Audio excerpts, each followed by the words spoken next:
Hello, everyone. You probably thought I'd quit this podcast because it's been like 6 weeks since I put anything out. Well, as you can maybe hear from my voice, I actually have uh, COVID, which is not didn't hit me that hard, but I was also traveling for like a full month. So between COVID and traveling, it's been a while. But we're back. This is the Granite Mountain Movie Club. Sometimes we talk about movies, sometimes we don't. Sometimes we talk about TV or you just whatever. But we're back with Cool Frasier. Cool Frasier, how you doing? I'm cool, Frasier, and I'm listening, and I'm cool. I'm doing very good. I'm glad after all this time you're still listening and still cool. You know it. You know it. What's new in your world? Do you have COVID? Probably actually. We all had like fake COVID, I think is what it's called now. Yeah. Um, so yeah, my wife, cool Lilith Sternin, she got hit worse than me. Oh dang. But we just basically had like a dry throat for like a week or Hmm. two, and so I don't know. Is that COVID? Probably. Yeah, COVID is basically any illness now is called COVID. Is it back? Is COVID back? um I've heard people talking about like masking being more common again. Like people who hadn't seen masks for a few months are seeing them again. So I I've guess it, kind of seen that and heard that, so I just don't know if it's true or if it's like are they making it a thing again, or is it because like they want to do that fourth booster or whatever? I don't know. yeah, I think there is a push, a bit of a push. Mm, But then it's also got to compete with monkeypox. So very true. I don't know. Also, to all of our listeners, make sure to get vaccinated against monkeypox because we know Yeah, you're at risk. yeah. Our listeners need it more than anyone. Yeah. I'm sure they all have it. No, no, we've lost all of our fan base. Yeah. They've all died of monkeypox. And their dogs. Yeah, how is everyone's dog getting it? That's Yeah, suspicious. bit suspicious there. Yeah. Um. All right. Well, good to hear. Good to hear things are good on your end. Except for I guess having fake COVID. Yeah, yeah, things are good here. A few months ago, we did a preview for that movie, Nope, with directed by Jordan Peele, and um, I think in my like predictions about the movie, I didn't go back and listen to it. I don't totally remember what I said, but um, I was not very charitable toward Jordan Peele because of his first two movies, and I don't think I think you've not seen any of them, but No, uh, I haven't seen any Jordan Peele movies other than I did see one that he starred in, which was what was it? Something something Keanu, or was it just Keanu? Keanu, yeah, yeah, I saw that one. him and the guy from Key and Peele. Um, but his first two movies, Get Out and I think Get Out and Us. Hmm. Um, they were very heavy-handed, like political, social commentary. Like that the clip of Will Smith's son where he's like, "Can we just talk about the political and economic state of the world right now?" Uh, Yeah, those two movies are like that quote in movie form. They're like yeah. the movies are just like, can we just talk about the political and economic state of the world right now? Um, and so, and in that they're not that good. Um, and it's a shame. It's a shame because I actually see in Jordan Peele a lot of similarity to like Spielberg. Like he knows like he was obviously like raised on all this stuff, and he like knows how to get together a movie. Like he's really good at that. He's good at a lot of the visuals, and he does the Easter egg thing probably a little like too much, but I'd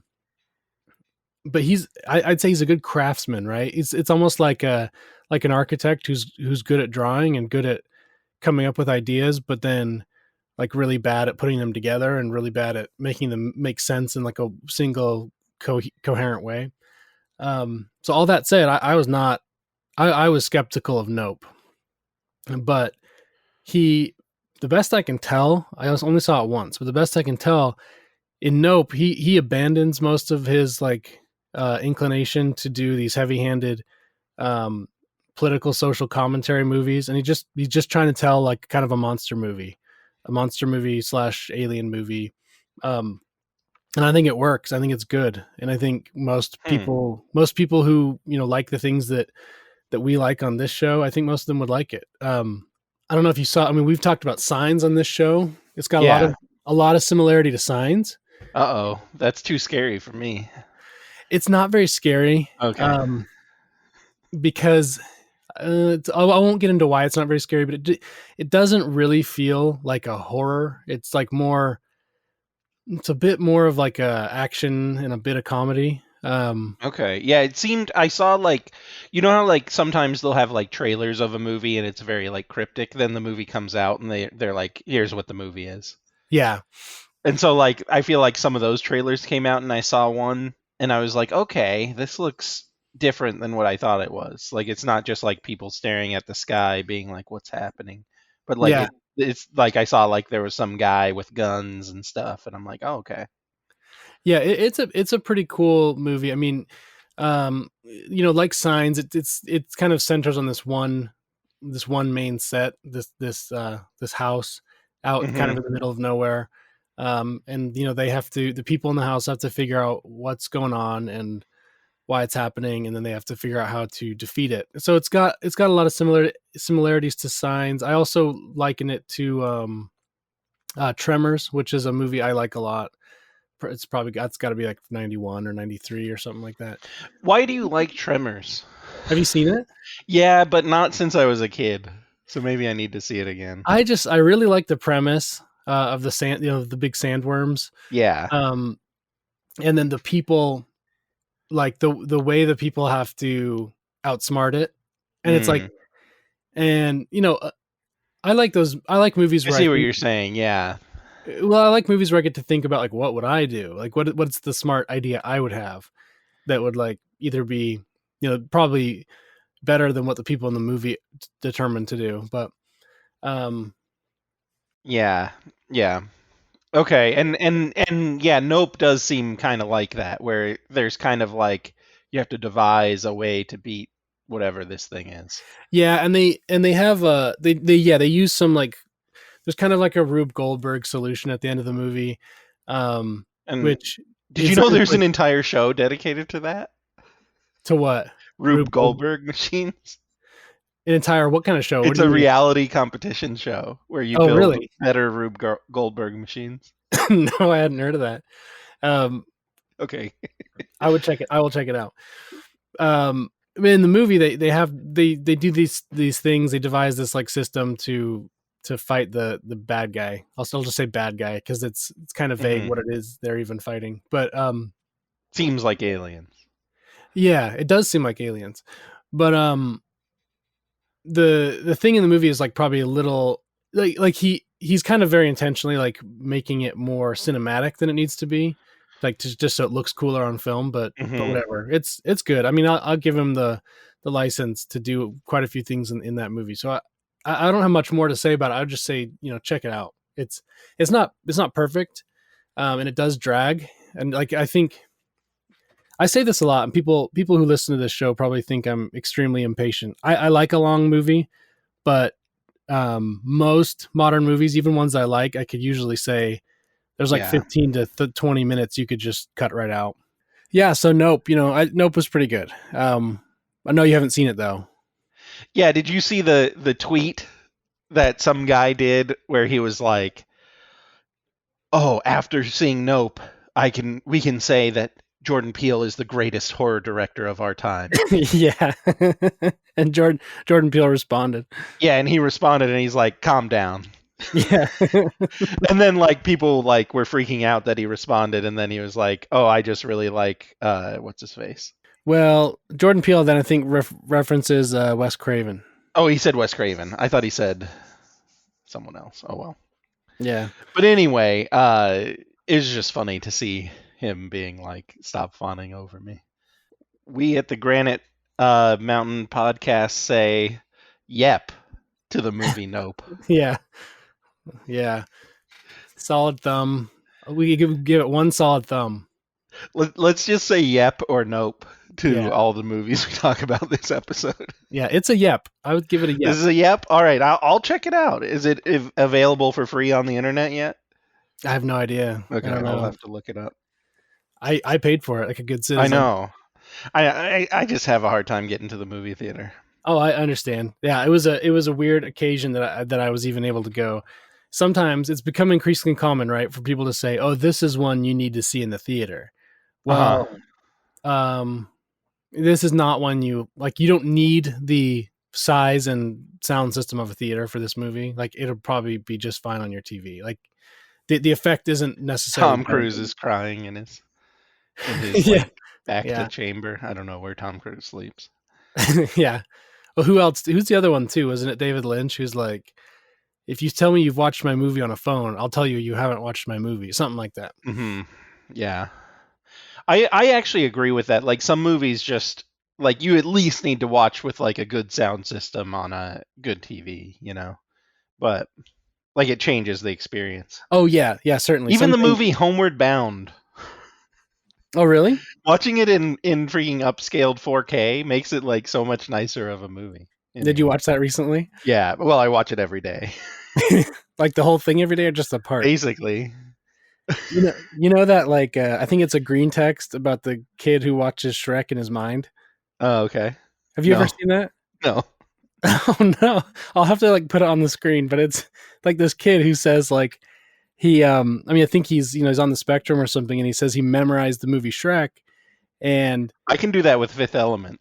yeah, so he said he'd just like close his eyes and watch Shrek, like, and he Mm, and but he actually had to stick to the timing, like, so mhm. he would sit there for a full sitting of the film Shrek and like watch it, and his family would be like, "Are you watching Shrek again?" I was gonna ask if you did that with Homeward Bound. Yeah, basically. I probably could. There's a scene where the kid goes to the police station to ask help for finding the missing dogs, and he's describing the pets, and he doesn't realize the cop doesn't know he's talking about non-humans because he's like some members of my family are missing, and then he's like, and Chance is white with black spots, and the cop is a black guy, and he goes black spots. So I always just say out of nowhere, black spots. But anyway, Yeah, and then for the cat, he's like Himalayan. Anyway, that stands out to me in that movie. yeah, I remember that movie. I haven't seen it in a long time, but I liked it. Yeah, yeah, I liked it as a kid too. Michael J. Fox, right? Michael J. Fox, Sally Field, and then some old dude. Yeah. Yeah, I'm gonna rewatch. My kids would like it. Well, you know what's interesting about Homeward Bound? Homeward Bound 2 is Lost in San Francisco, right? oh no, And you see San Francisco in like the early 90s, and it looks way nicer than it does now. Now, I don't know if that's just because of the movie or like because I don't know how good or bad San Francisco was in the early 90s, but it looks way nicer. yeah. There's like people playing in the park in their early 90s get up. So, Homeward Bound 3, Lost in San Francisco, and one of the dogs is like on meth. Yeah, they do a new one. Um, Actually, somebody said Homeward Bound would be a good candidate for a zombie movie if the dogs were the only people talking and they had to avoid zombies. I've thought about that with like The Walking Dead and stuff. It's like, how come? Maybe they do this in The Walking Dead, but it's like, Where could the the zombie zombies catch a dogs? deer? I don't know if they could. Deer are pretty, they're flighty. Yeah, they're hard to catch. Yeah. Speaking of Nope, there was a trailer that I saw recently that was called They Them. I saw the trailer too. Yeah, I sent it to you. But anyway, it's like one of those direct to streaming things. But the premise apparently is there's a serial killer at a gay rehab place. So like they're trying to make them not gay. Like it's like a Yeah. Christian not gay camp. Conversion camp. And it has terrible ratings, which makes me think it might, and it's a Blumhouse movie. So it makes me think it might be like that one we reviewed on this show. What was Oh, it The called? Hunt. The Hunt. Yeah, it makes me think it might be like The Hunt in that it's secretly based. But I was trying to look it up in I was just briefly looking into the director, and he's like written some like big name movies, but I don't really know what that means. Like he was involved in Skyfall, Alien Covenant. Yeah, he wrote those, and he wrote Spectre, Yeah. I wrote mean, while we're here, Rango. let's talk about they them for a minute. Well, yeah, I mean, I just saw the trailer. I don't have much to say about it, but I kind of want to check it out just because. It's on Peacock. Yeah, it's on Peacock. Do I have that one? I don't know. I don't know. Is it free? Like, would it, if is Peacock like free? I don't even know. I don't know. I'll have to look. Where is they them streaming? We got Kevin Bacon, Anna Chlumsky or Klumsky. I know who Who's she she is. in? Oh, she was in My Girl. Oh yeah. And she was Macaulay. in Veep. Yeah, maybe we'll plan to watch that one. It looked funny. Yeah, like if it is secretly based, we'll have to do like dedicate a whole episode to it. But if it's not, we'll just bring it up. It just seems like a premise that could cause a lot of problems. So Yeah, yeah. Rotten Tomatoes 29% for they them. A group of teenagers at an LGBTQ plus conversion camp endure unsettling psychological techniques while being stalked by a masked killer. yeah, Okay, cool. We'll follow up on that one later. I'm actually interested to watch that one. I know something we both watched somewhat recently was Licorice Pizza. yeah, I think you mentioned you didn't finish it, but I don't think that matters for this movie yeah. It because seems like a slice of life. yeah, what'd you think of it? Um, it's not great, but it's what I thought is like when I was watching it, I'm like, this is refreshing compared to like watching all the Marvel stuff I've been watching recently. Yeah, Like where everything has to be like a big thing. This was just refreshing in that it was just kind of like two actors acting, and it's kind of like a period piece. So like the plot, I guess, is there's it seems to be somewhat of a coming of age story in a way of a young man who is like 15. yeah, he's like um 14 or 15. yeah, who's a actor in LA. He's like a child actor, but he's also like overconfident and overly flirtatious with an older woman who I guess is supposed to be 25, something like Yeah, that. I think she's 25. Yeah. Yeah, and basically it tracks their relationship. Um, how it just kind of kicks off with them meeting, Yeah. and where she's like working as taking pictures for the high school yearbook, and he just starts flirting her up, and ends up convincing her to go to a restaurant with him. Yeah. And you mentioned he was overconfident and over whatever, over something, but he's also overweight and he's Yeah, like he's not particularly handsome or anything. He's kind of a pimply 15-year-old. yeah, and he's for Hollywood, he's fat. And Yeah. that's part of the plot is that he's getting he was a child actor, but he's getting like phased out of that. They don't want him anymore. Right. He's kind of like a washed up child actor, but he's still kind of got the go-getter attitude of someone of what you would imagine a child actor would have. Yeah, and he's like starting these businesses and he's like 15 and he's like leasing commercial space for like a for his like waterbed store or something like that. Uh-huh. But these waterbeds are just like balloons. They're Right, not he's like just selling like the mattress of them. yeah, and it's an interesting thing because I think a lot of people who watch it might be like, well, that's not what kids are like. But like, I feel like I knew kids who were kind of like that. Oh yeah. It's not what most kids are like, but yeah, I knew kids like this. Yeah, who are like trying to date older women and who are starting waterbed businesses and just like doing scams and stuff like that. Yep. I think we have like a chat on Twitter and I think maybe it was you or someone else that said something like the best part about the movie is all the side characters.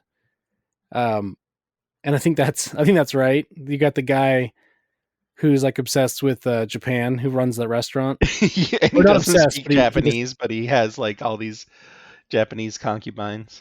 yeah, and he and you got Bradley Cooper playing a real guy who was like a producer in Hollywood who's pretty famous for like sleeping with big stars. Uh, they got him in there. He has a good cameo, or more than a cameo, because he's kind of like one of the main roles. But he's really funny in the movie. Yeah, it's just goofy, good times, I think. Yeah, and definitely like um as far as like is it based or cringe? I don't really know, but yeah, it's just kind of enjoyable breath of fresh air from kind of movies that have to be like about something. This is not really about anything. Yeah, I mean, it shows a time. It shows like a kind of like a "this is what they took from you" moment, because there was a lot of like freedom, or at least like freedom from obstacles back then. You could just do Hmm. whatever you wanted. Like a kid could open a store. Right. Um, like you could always convince some adult to like let you do something. Yeah, yeah, and he's just like they just like get a radio ad to start selling mattresses, and they're just doing it like on the side. Yeah, you can just like stop going to school back then or something. Yeah. And And then now, yeah, like I think you had said it's just unsupervised children. Like yeah, which isn't a thing anymore. yeah, back then. I mean, that's what those are the reports. I mean, as So a I've been '90s, coming up with a new theory yeah, that cuz there was also on Twitter um a video circling around of like a graduating class in 1989, uh huh, and everyone was like they look so old. And I think part of it is like how they dress in their hairstyles, right? In that like yeah, you kind of like maintain your hairstyle, but like legit like the boys had like chiseled jaws and like full on stubble from a beard, and like yeah, like they looked older. Like even if you like I was trying to mentally, subtract the style which might age them, hmm, And yeah, they do look older than graduating high schoolers and like kids going on missions that I've seen, like 18-year-olds I know. yeah. And I think like that's a real thing where like I think we're like aging slower now. And I don't know if that's necessarily a good thing. I mean, I don't know. I don't know anything about this stuff, but like I've seen the thing where it's like in 1990, the average like 60-year-old man had more testosterone than the average 30-year-old man has now. Yeah, yeah, because like we're friends with a lot of internet men, which means they watch anime, which means they are incels, right? Yeah, And so yeah, and like we hear about them, and they're like 24 maybe, and it's like they're kind of like where we were at when we were like 19, and then yeah, it's like they how, and when we were 19 we were probably where people were at in the 80s when they were 17. And so yeah. like yeah, it's just like very odd to see like, and like also a lot of the guys we know are just like not interested in like attempting to get married or just like hanging out with women. And like in this show the kid is horny, like he's a horny kid. Yeah. And like that's I remember being a teenager and feeling that way. And but it seems like the guys we know who are much older are just kind of like not interested. So I don't know. Yeah. Something in the water. I don't know. Yeah, something in the water. Fluoride, jets. Hello, can you hear me? Yeah. Oh, how are things going? I saw the big trial. Oh yeah, the trial. I don't even want to talk about that. My dumb lawyer just gave the defense all my entire cell phone history. Yeah. I just wanted to say there definitely is something in the water. It's atrazine. They put it in. They're turning the frogs gay, and the goblins are coming out to get you. That's all. Thanks. Bye. Oh, thanks. Yo, thank you. Thanks for calling in to tell us. Is he? Wait, I had a question. Oh, is he? He's gone. He's gone. Dang, Yeah. elusive. He's a busy guy. Yeah, so there's definitely something in the water. Yeah, definitely something in the water. Something's going on. Back in the day, in the 70s, kids used to start businesses and date 25-year-olds. Now, And now they just go on the internet and watch anime. yeah, something about the Snorlax Pokemon. Yeah, something about the Snorlax Pokemon. Oh man. Oh, okay. I guess while we're on the topic of Wait, speaking of Snorlax, did Yeah. you? One of the best handles I saw was Clarence Thomas 777. Yeah, I've seen that one around. That's a good one. Shout out to I'm not really familiar with it, but I've seen it. Yeah, shout out to him. Okay, so while we're talking about nostalgia stuff, I actually watched the new Stranger Things season 4. They've done 4 seasons of that show. So I had been really in on Stranger Things back when it came out, and I was a big fan of the first season. I was really early to it as well. Like I remember Same. seeing the trailer and just being like, "Yeah, this is gonna be good. This is gonna be cool." And Yeah, like I watched it like the week it came out, like the first day. yeah, same. And then like and at that point, it was not. It was like they had promoted it, but it wasn't. It was not really set up to be this big of a thing. And I think it took a couple weeks, and people were like, "Yeah, this is cool." So that's just to say I was in early, and I liked season 1. Season 2 and 3, I kind of forgot. Like I know I watched them, but I don't really know what happened. I mean, I vaguely do, but I just remember season 2. There was like this side plot X-Men thing. Oh, and that's right. I didn't really get into that, and I just kind of like was like, do I care about this anymore? And so when like the third one came out, I just gave up. So they actually there was like a fan revolt against the X-Men thing. Oh, really? Yeah, so like I think in season 2 she goes and like meets these like street urchins, this like street gang who are like they're kind of like I don't know. Also have powers. They also have powers, or at least one of them does, and they're kind of like an Occupy Wall Street kind of gang. They're like they take on like the rich and powerful or something like that. Maybe I'm making that up. But it's probably that. But they I guess I don't remember why people didn't like it, but people didn't like it, and there was like a fan revolt, and they just like dropped it. The next season, it was just sort of like done. Like, really? They never came back to it. Like, so there's this. So in that season, we were introduced to this other girl who's number 8, and she's like an illusionist, and we don't know we don't know what happened to number 8, the illusionist. So really, she never comes back. No, I mean they're doing one more season, a season 5. She didn't come back in season 4. Spoiler warning or whatever, but. Maybe in season 5 they'll close that loop, but it's they just kind of like abandon it. Which is kind of a weird thing. Like now, how on one hand, like the audience can give you this feedback, and sometimes it's just very obvious feedback, and you can take it or not.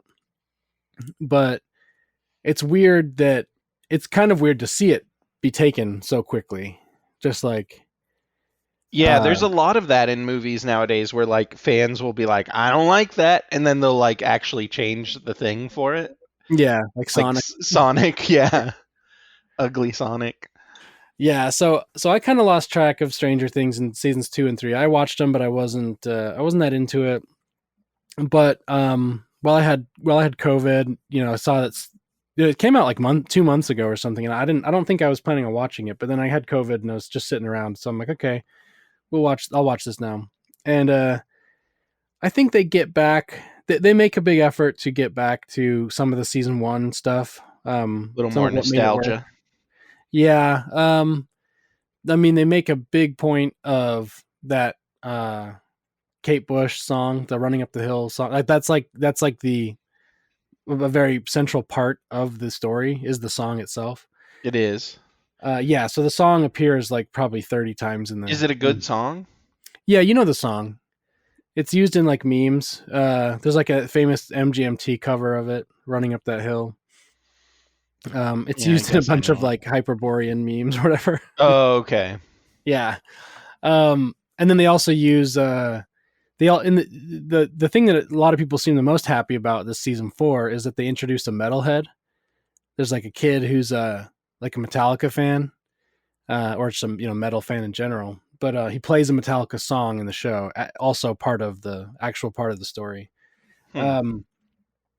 So I think people were really happy about that, introducing like the metal guy, which is like fine. He's fine. It's his character and he's kind of based on Robert Downey Jr. He actually looks and sounds like him, but he also kind of acts like him. Mm. But anyway, I would say this. Somehow I tweeted about this, but they make it like there's like 13 hours of content over 9 episodes. I don't really know how they got 13 hours out of that, because there's like not that much. It's not that interesting. There's a lot of it that's like really drawn out, and scenes that could be cut in half, and scenes that didn't need to be there. That said, it's still all right. Like, it's if you have COVID and you have time, and you're just sitting there, then it's maybe worthwhile. Mm. Obligatory question. Isn't Mhm. there some kind of Utah/Mormon subplot? There is kind of, yeah. One of the characters is in Utah, like some internet girlfriend of one of the main characters. Internet girlfriend? I don't remember how they met her. He met her at a camp or something, and And they then they like correspond over Usenet? kind of, yeah, because the girl is like an early hacker. That's like That's the idea, is dumb. that the girl, she's this like, or she at least she's very technical. She knows technical stuff, and Mm-hmm. she helps them by hacking to get some information. Mm. So yeah, they like have to go to her house in Utah, but it's like, and like in theory, she's supposed to be Mormon and has like 6 brothers and sisters or something, but they don't make any like real effort to like emulate the culture of the time or anything. Not that I would expect them to, but They don't show um, any funeral potatoes or green jello. no. But aside from that, they kind of miss the vibe. I think they just like Mm-hmm. treat it like sort of generic, like almost like a Catholic household or something like that. But Mm. close enough. Whatever. Yeah. Um, they didn't do anything They like, didn't get a good consultant on that one. no. Yeah, they need to hire me or Mm-hmm. you or who else. Or that gay guy that did that one show. Yeah, or historian Ben Park. Yeah, they need to get Ben Park in there with his giant forehead and teeth. So anyway, Stranger Things 4 is fine. So is it a yep or a nope? I'd say it's a yep if you have followed the series. Do I have to watch season 3 to know what's going on in season 4? Well, I didn't remember them, so I guess I'd say no. And I've heard other people say that you don't even need to. Like, they're so, here's part of what makes it longer too, is that they replay like every time a character has a memory, they just like replay it. So it's just like they don't leave anything, they don't make you figure anything out. They just tell you Okay. everything every step of the way. What I've noticed is Stranger Things seems to be fairly popular with like the age that the kids are supposed to be. Oh, good. I'm glad you noticed that, because I was at like a family event and I was like surprised that like some of the Yeah, 14-year-olds, same. yeah, they were like talking about it, and I was just like, this is a show that's like made for 40-year-olds. Yeah, what I've noticed is like there's almost like this competition of like young kids to see who knows the most about the 80s. Interesting. So like they're like, "Oh, did you know have you ever listened to, the Kate Bush song?" Like they probably know more than I do. Yeah. Cuz I have a niece who's like really into the 80s, and she's like, "You've never seen some 80s movie?" And I'm like, "No, I'm not interested." As you say that, it reminds me though, like, because I was sort of annoyed by how much they were hand holding. Right. That's kind of what made me think of it. I'm like, "Well, it's cuz it's like a kids show now." Yeah, that's a good point. So I'm like, I'm like one of those people like Movie Bob or whatever, who's like mad that his like child entertainment is not who's Up to not meeting snuff. the needs of a 39-year-old. They didn't even talk about the political and economic state of the world right now. Yeah, they didn't even talk about it. Although I heard there was Will Byers came out as gay or whatever. Oh yeah, he this is a spoiler zone, Yeah. but he doesn't actually come out. He just says he's in love with the boy. Well, you can just kind of tell he's like really jealous of his friends who have girlfriends and stuff, and it seems like he likes one of them, more than a friend, and then he makes references. He's like, "There's things I can't tell people," stuff like that, and I mean it's very obvious. And I think they've like even, they've like advertised based on the fact that like he's a member of the community or whatever. But I was surprised they would do that because, in like seasons, I think season 2, or I guess in season 1, right? He's like goes missing, and so he's very like symbolically he's like abducted, and presumably, at least in the broad sense, he's molested. He's been and in the second season, he has a tubular black creature sneak into his orifices. Yeah. And he says these things like, it's the mind flare. He's like, I can still feel him inside me. It's like, this seems like pretty heavy-handed symbolism, guys, for a child who experienced trauma. And now he's gay? Near to death. Yeah. And now he's gay. Not that there's anything wrong with that. How did that get through? Do they not realize what they're doing? I think that you're not even allowed to think that, so it's okay. Yeah. Like, you can't even think, like, oh, this... like, if you meet a gay person and you hear he had sexual trauma as a child, you're not even allowed to think anything about that. Yeah. They've guarded the gate around that idea pretty well. It's the same thing with, like, monkeypox, where it's like, oh, only gay people are getting monkeypox? And then it's like, well, you can't even say stop having gay orgies. You can't even think it. Yeah. Otherwise, you're a backwards whatever. Like, even there was a clip of Fox News show where like the guy was like, can't we just say stop having orgies? And like they all freaked out on him. Didn't they cut his mic or something? Yeah. they like ended the show because of it. So it's like you can't even think that. So I think that's how they got away with it, is they're just like, well, let's not even, no one can even criticize it. So yeah, it's an interesting thing where you get so far down a certain narrative that like you actually forget that you were even, like, it almost feels like the people who made the show, like the writers, they might not have even known that narrative. Like like you'd have to remind them. They'd be like, "Oh yeah, maybe we shouldn't have done that." And it's like, right, like that like this, it's a fantasy show, so like what is the what is the stand-in in real life? Like, what are you saying about the world with your show? Yeah. Well, so like Stranger Things borrows very heavily from like Stephen King's It, and in It, like which is a big hit in the LGBTQ plus community as well. Yeah, but It is like also basically a big allegory for the way that adults abuse children. Like that's kind of what it's about. Like, and it's just again, I mean, it's just like they're not. I don't know, man. They don't even see their own. They can't even see their own stuff. It's just very strange. Yeah. Not that there's anything wrong with that. Yeah. All right, let's move on from that. Let's move on to something that won't get us into so much trouble. I haven't watched it yet, but tell me about the new Nathan Fielder show. Yeah, so if you're a fan of Nathan Fielder from such shows as Nathan For You, and if you haven't watched Nathan For You, go watch Nathan For You. Well, yeah, real quick on that. I'm actually really amazed by how many people haven't even seen clips from Nathan For You. Well, where I saw it?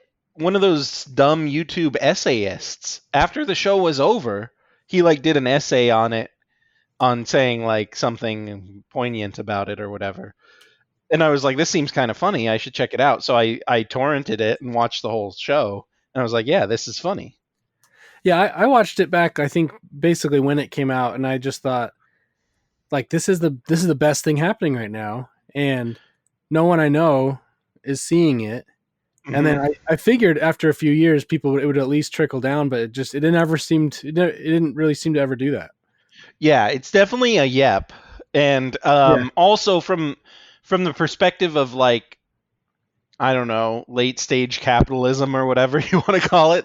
yeah, Like it's a funny show in like beyond just the comedy of what he does, and it's kind of, I guess, like you could call it like cringe humor or like um discomfort. Yeah, just yeah, there's kind of an element of discomfort to it. And so some people I know don't like that. Like my brother probably couldn't stand to watch it. But yeah. And the premise of Nathan for You was that he's a business consultant. Like he helps small businesses, but his help is always uh, very convoluted. it's And just slightly off. Like yeah, it's a solution to the problem, but it's slightly off. yeah, and it puts like everyone involved in extremely uncomfortable social situations. Yeah, so it's kind of like a parody of you know, those shows where like the boss, undercover boss, or like where they go and take Yeah, restaurant takeover. restaurant rehab, yeah, that sort of Yeah, stuff. yeah, whatever they're called. So it's a parody of that kind of, but the idea is like he goes to a gas station and he's like, "You're gonna advertise that your gas is a penny a gallon, but you have to get a rebate." And then Yeah, and the rebate has to be real, but it has to be really hard to get so you don't lose money on people claiming the rebate.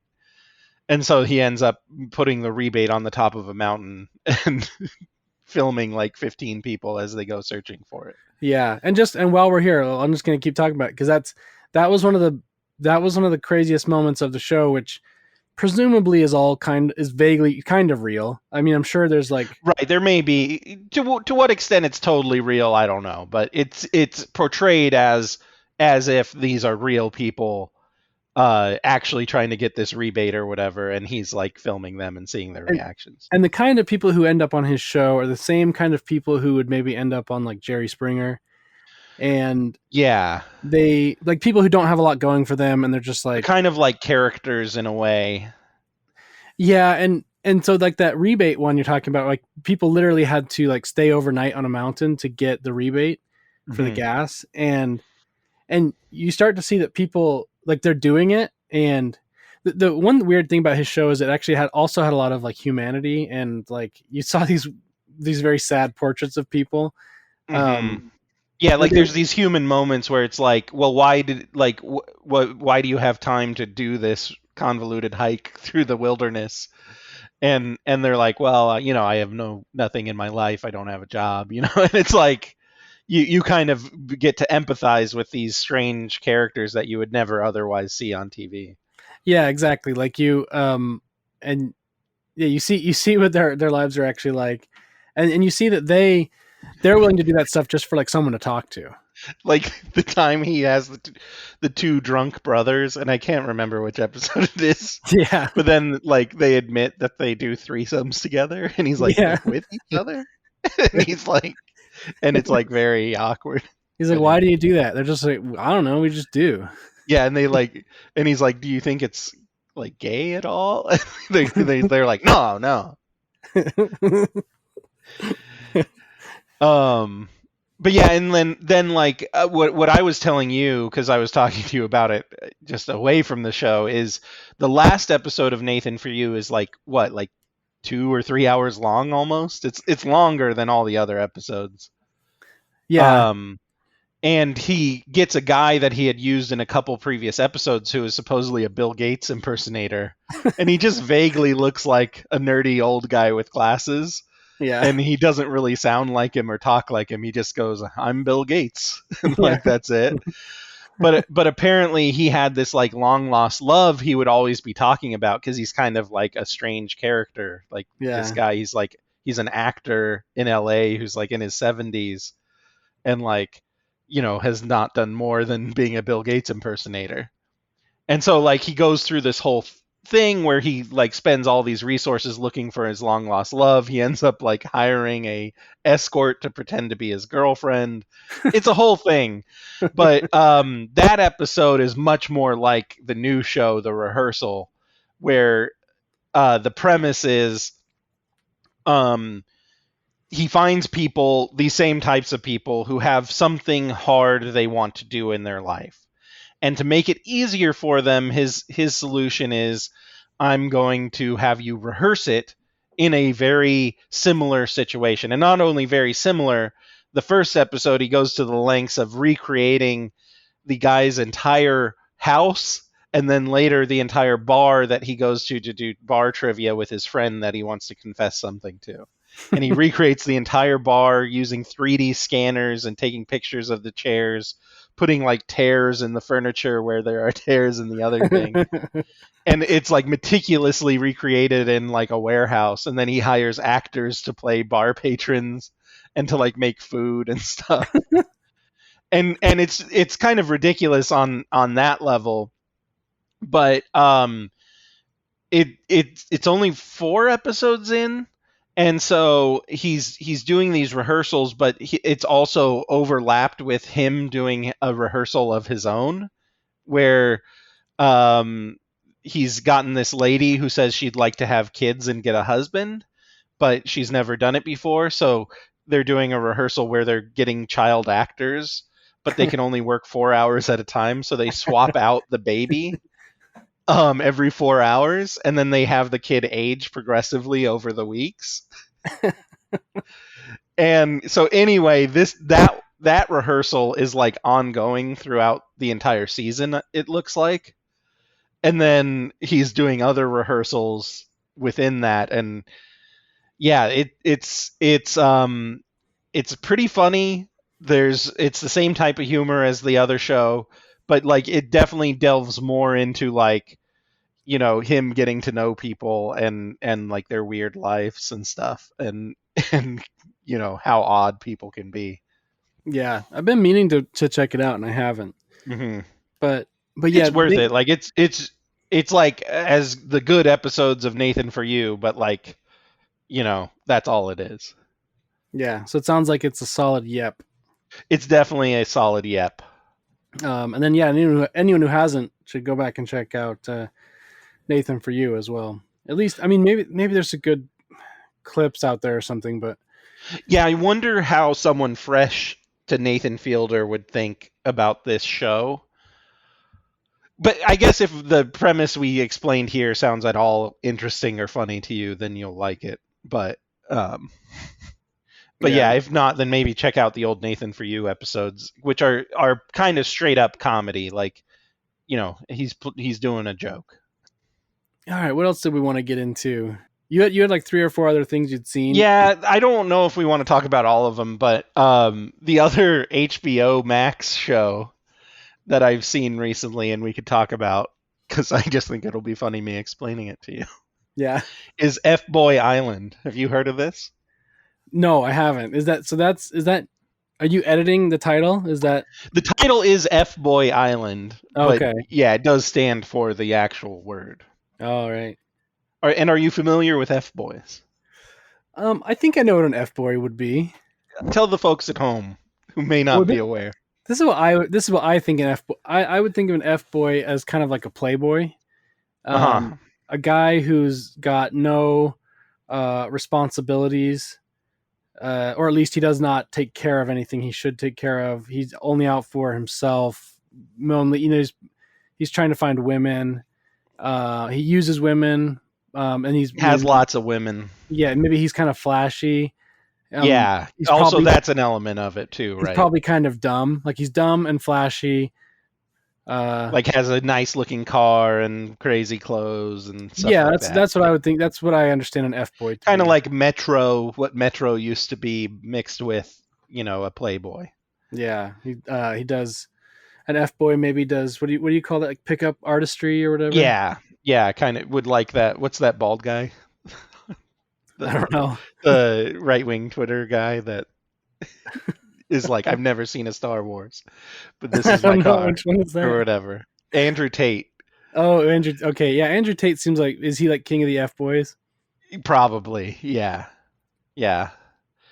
Although, like, to me though, part of the people I've known who I kind of think of as F-boys, they're not online, so they wouldn't even necessarily know who Andrew Tate was. Sure. Sure. Well, they probably are on Instagram. They're on Instagram, but they like don't read. They just look at Right. pictures. They just share pictures. Yep. Yeah.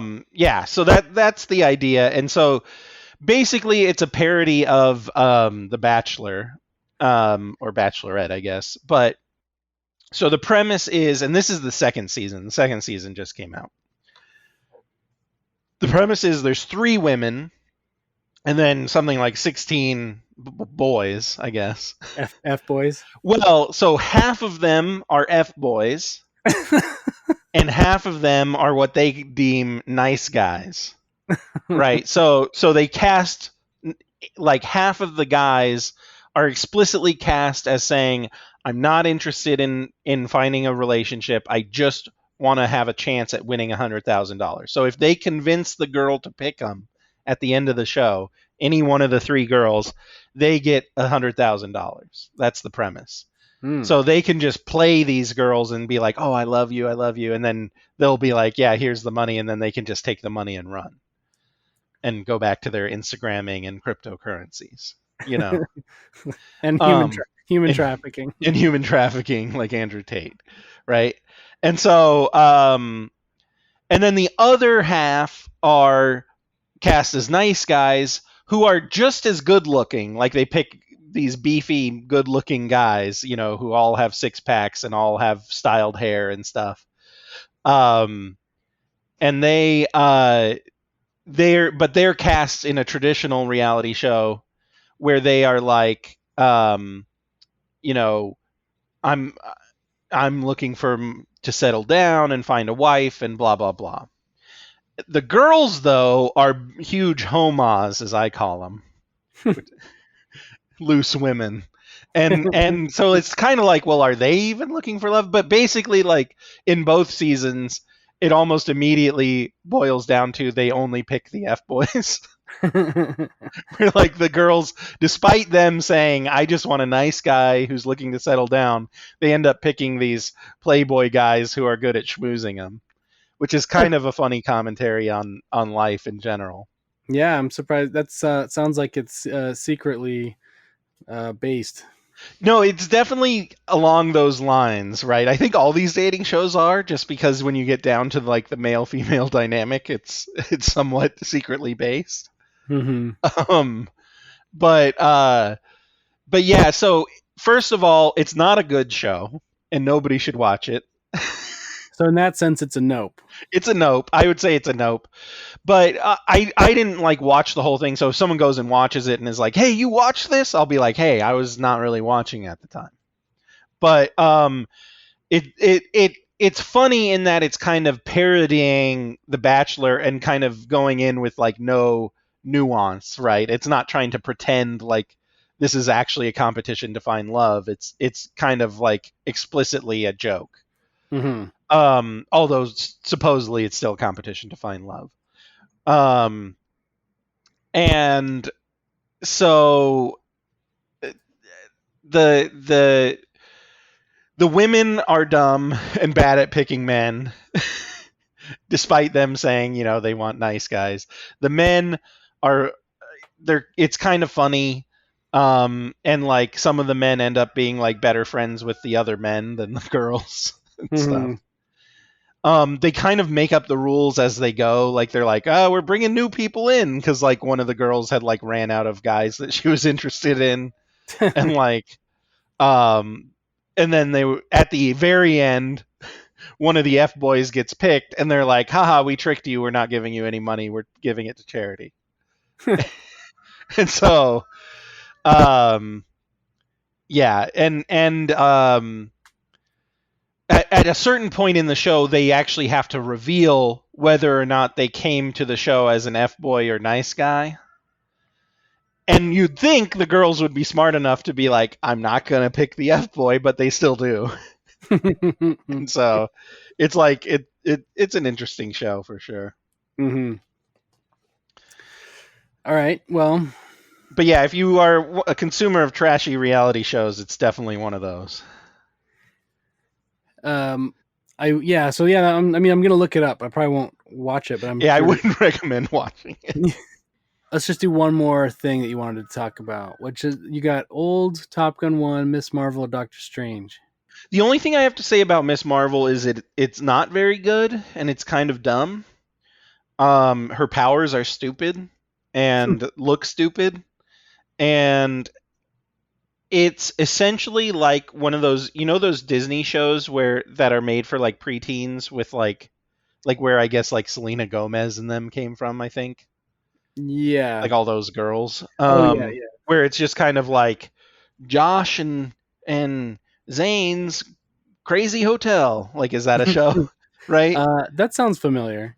And it's like, Shocking, right? you've just got like cool named people, and they like there's like probably like some older guy there that they like are like, oh, the old guy told us something. I don't know. Yeah. And it's just like a crappy drama. That's basically what Miss Marvel is it's like, I think it's like made for preteens. So like I tried watching like the first episode, and it was just like, I'm not interested in this. Like, I don't know.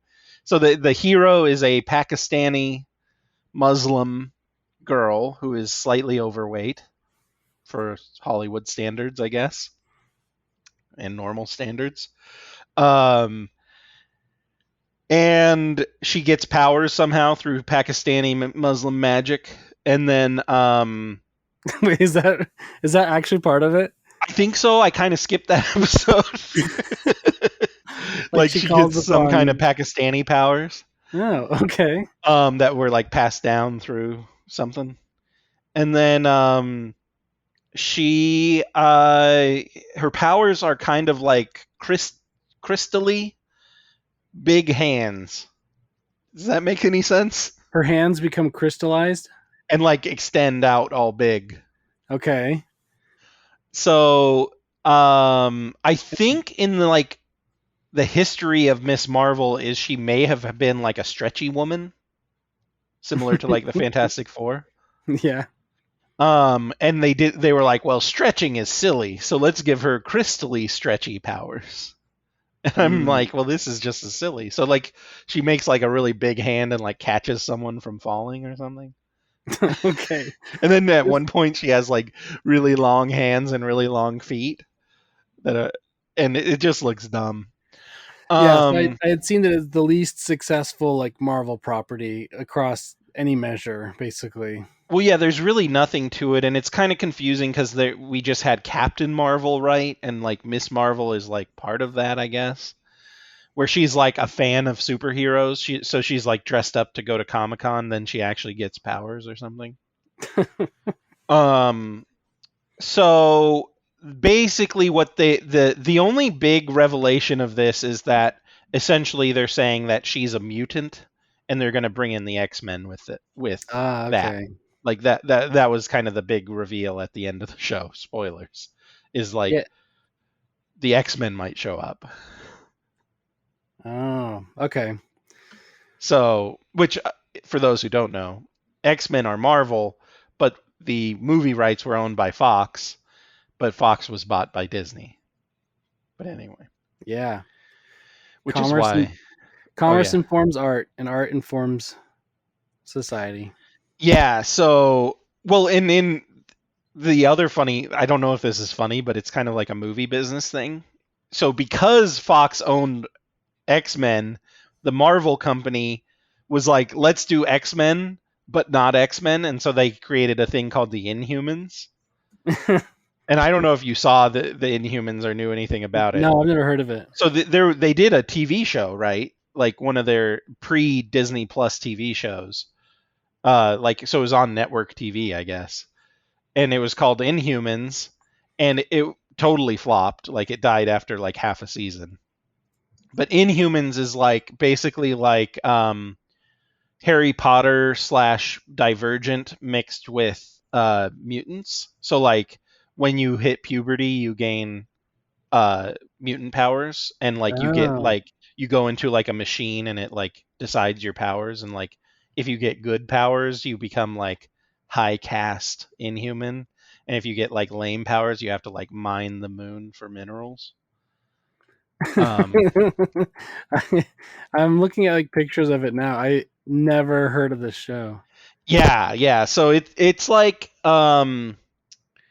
the idea was like, let's make a YA novel style, Sorting Hat style thing for the Marvel universe, Yeah. and we'll be able to incorporate a bunch of people like the X-Men without doing the X-Men.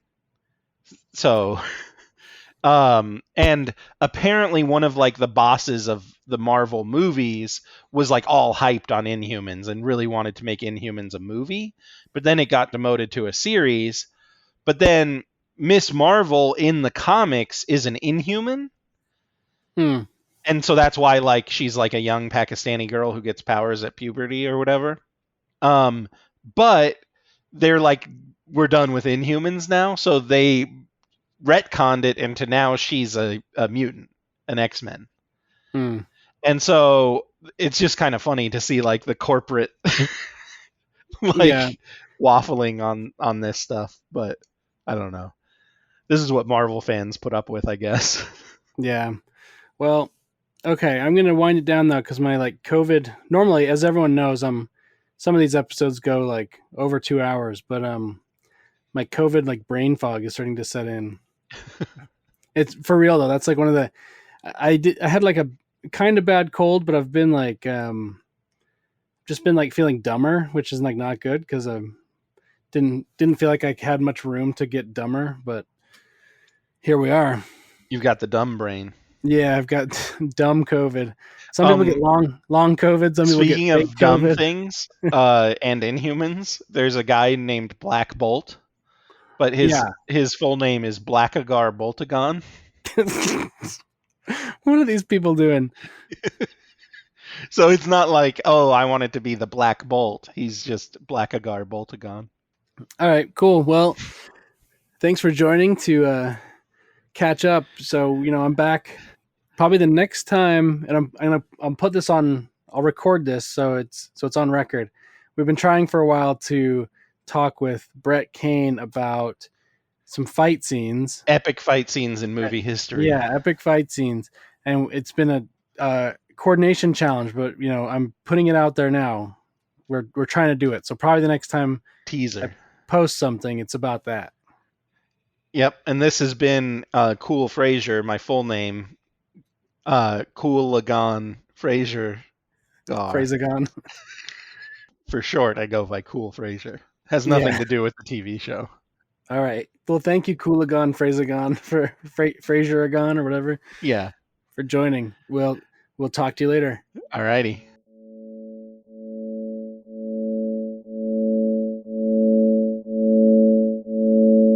Not that there's anything wrong with that.